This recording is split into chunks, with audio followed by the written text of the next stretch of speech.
Dans cette vidéo, je vais juste vous présenter les nouvelles fonctionnalités sur la gestion des utilisateurs et la sécurité du système. Comment se connecter en tant qu'administrateur. La première modification, c'est que quand on se connecte en tant qu'administrateur, on tombe sur la page de gestion des utilisateurs directement. Si on n'est pas administrateur, on tombe sur la page des transferts. Voici quelques modifications de la page de gestion des utilisateurs.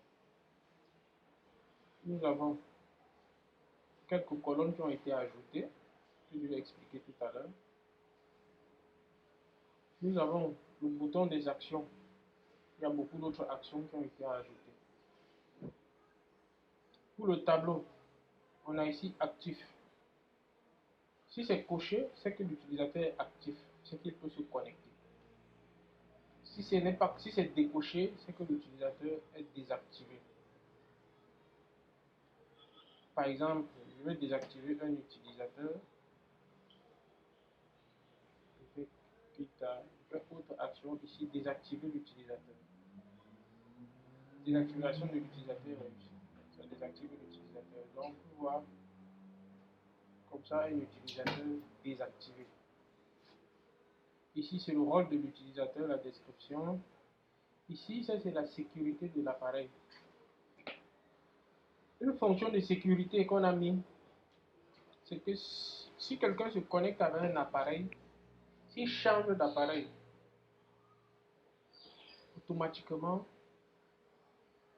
l'accès lui est refusé au système. Il faut que l'administrateur lui donne un code pour qu'il puisse activer le nouvel appareil sur lequel il va se connecter. On a ici la sécurité du pays de connexion. Ça veut dire que si un utilisateur se connecte à partir d'un pays, s'il change de pays, il veut se connecter, le système va refuser. Il va contacter l'administrateur qui va lui donner un code pour qu'on active la possibilité de se connecter à partir du nouveau pays.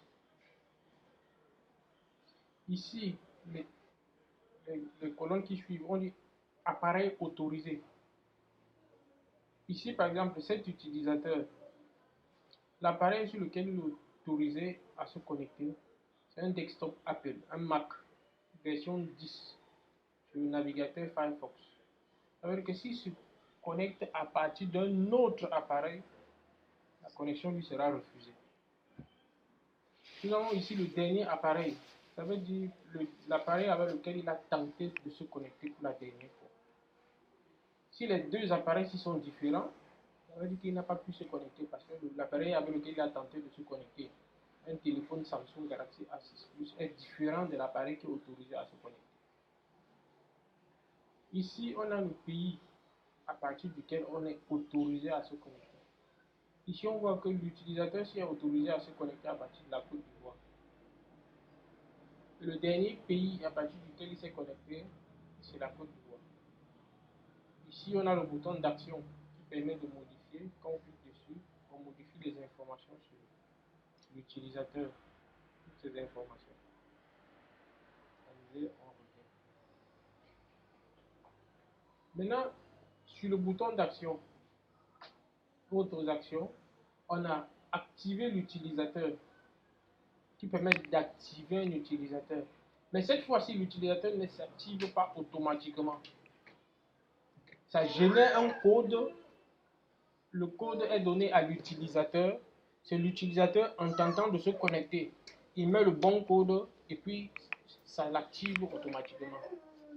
Ici, désactiver l'utilisateur. C'est l'administrateur qui peut directement désactiver l'utilisateur comme on a désactivé tout à l'heure. Ici, on met activer la sécurité de l'appareil. La sécurité de l'appareil, ça veut dire que cette option-là est activée pour un utilisateur. Par exemple, on voit par exemple que l'administrateur, la sécurité de l'appareil n'est pas activée. Ça veut dire que l'administrateur peut se connecter à partir de n'importe quel appareil. Ici, on a désactivé la sécurité appareil. Ça veut dire que par exemple, pour l'utilisateur, si on peut désactiver, on va voir la sécurité appareil.